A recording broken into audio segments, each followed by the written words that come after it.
दोस्तों, जन्म अष्टमी के शुभ अवसर पर जन्म हुआ श्री कृष्ण जी का। परंतु क्या आप जानते हैं कि जन्माष्टमी का त्योहार को हम देहाती भाषा में क्या बोलते हैं और हम कैसे मनाते हैं? हाँ, ये ठीक है कि मंदिरों में उनका प्रसाद बनता है, व्रत भी रखा जाता है, भगवान श्री कृष्ण की पूजा भी की जाती है, ध्यान भी किया जाता है। सारे कार्य भगवान श्री कृष्ण के पीछे होते हैं। परंतु एक बात को नोट किया आपने कि इस त्योहार को देहाती भाषा में जाटी के नाम से जाना जाता है। जन्माष्टमी को जाटी के रूप में मनाया जाता है और जाटी का मैं आज जो आपको उपाय बता रहा हूं दोस्तों, वह इसी से संबंधित है। जाटी शमी के वृक्ष को कहा जाता है और शमी का वृक्ष शनि का बहुत प्यारा वृक्ष है।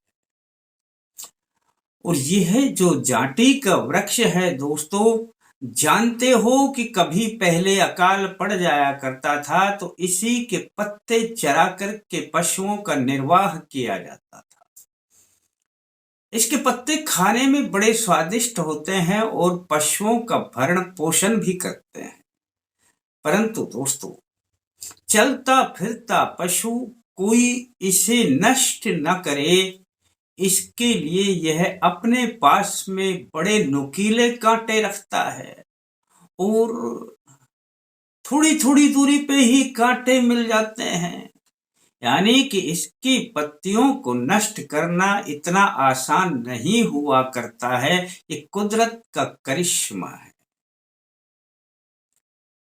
दोस्तों। ये कांटे ही शत्रुओं से रक्षा करते हैं और इन कांटों से ही शत्रुओं से रक्षा कैसे होगी आपकी, यह उपाय भी मैं छोटा सा आपको बताऊंगा कि आपके शत्रु भी तिल मिला उठेंगे, उसके भी जीवन में कांटे चुभने लग जाएंगे और आपका जीवन सुखमय बन जाएगा।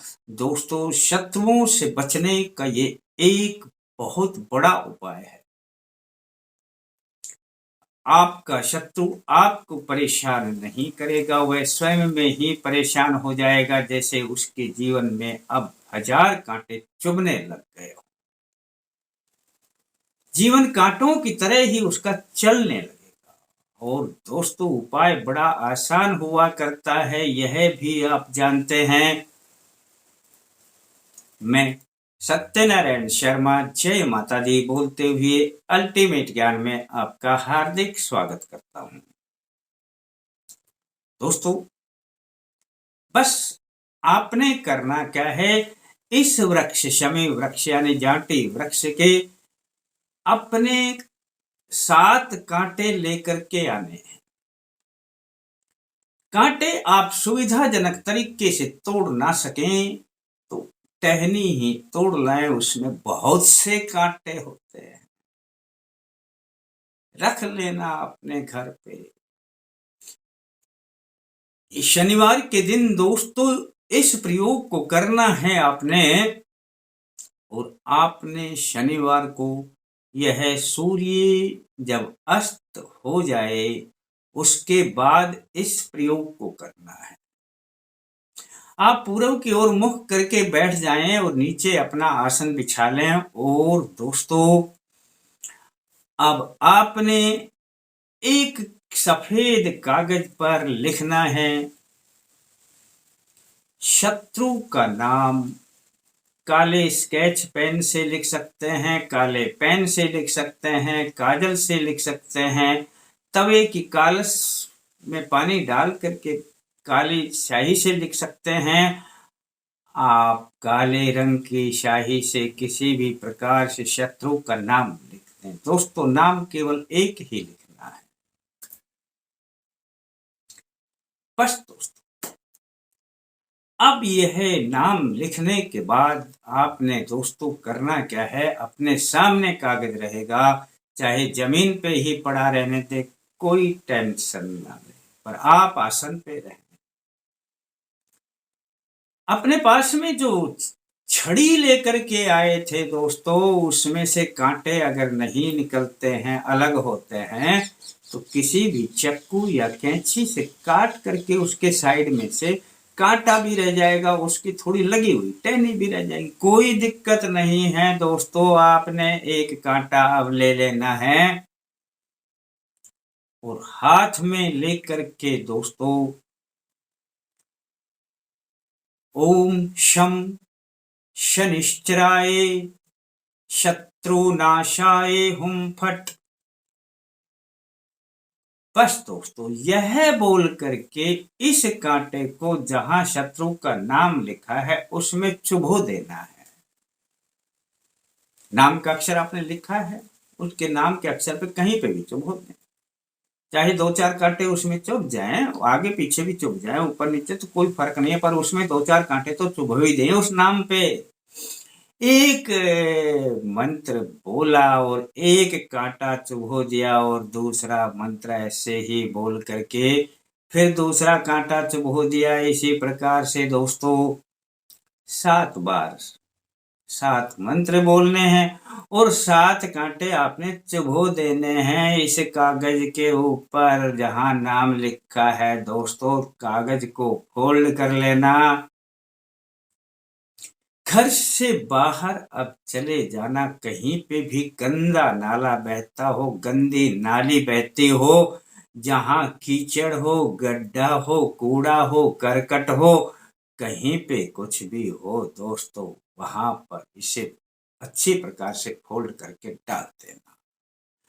बस दोस्तों आपका काम हो गया समझो। धीरे धीरे करके अब इन कांटों का असर देखना, कांटे उसके जीवन में इस प्रकार से चुभते रहेंगे जैसे कि प्रत्यक्ष में ही किसी के ऊपर चुभो दिए गए हों, ऐसे चुभेंगे जैसे आपने नाम पर चुभो दिए हैं। दोस्तों शनि की अर्जी कभी खाली नहीं जाती है और शनि महाराज अगर वास्तव में वो आपका शत्रु है, आपको परेशान करता है, बेवजह आपसे झगड़ा रखता है, बेवजह आपको जीने नहीं देता, तो ये समझ लेना कि इस जो कार्य आप उपाय करेंगे ये शनि महाराज की ही प्रेरणा होगी और शनि महाराज की प्रेरणा से ही आप ये कार्य करेंगे और दंड देने वाले होंगे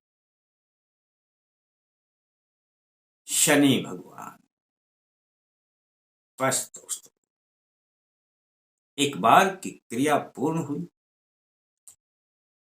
आपने अब ये जो छड़ी रखी है रखी रहने देना, अगले शनिवार को फिर कर देना, अगले शनिवार को फिर कर देना, 3 शनिवार को कर देना दोस्तों, और बची हुई छड़ी को आप किसी भी उपयोग में ले लेना। आप इस चीज की टेंशन ना लेना क्या करें क्या ना करें, पर आपका काम है कि उसमें से कांटों का उपयोग जिस तरीके से मैंने बताया है उस तरीके से कर लेना और इसको फिर गंदे नाले में डाल देना। दोस्तों आपके जीवन से कांटा निकल जाएगा और ये कांटा शत्रु के पास में चला जाएगा, उसका जीवन कांटों भरा ही हो जाएगा, आपका जीवन सुख में चलने लगेगा। पर आपको यदि फायदा है या लगता है कि इसे किसी को बता देना चाहिए तो अवश्य बता दें, और आपको लगता है कि वीडियो थोड़ा पसंद आता है तो देख लेना लाइक करके भी। फिर मिलते हैं दोस्तों नए अंक के साथ, तब तक के लिए